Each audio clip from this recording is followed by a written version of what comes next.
Hello everyone and welcome back to another video from Finance and Crypto Guide. In this video, I'm going to show you how to delete your account on Paycom. So let's get started right away.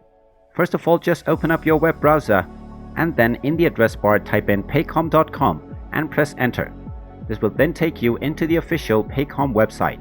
Now in order to go ahead and delete your account, you can either log into your account first and then search for the delete option within. You can also click on the contact button from the home page and then click on find the info that you need.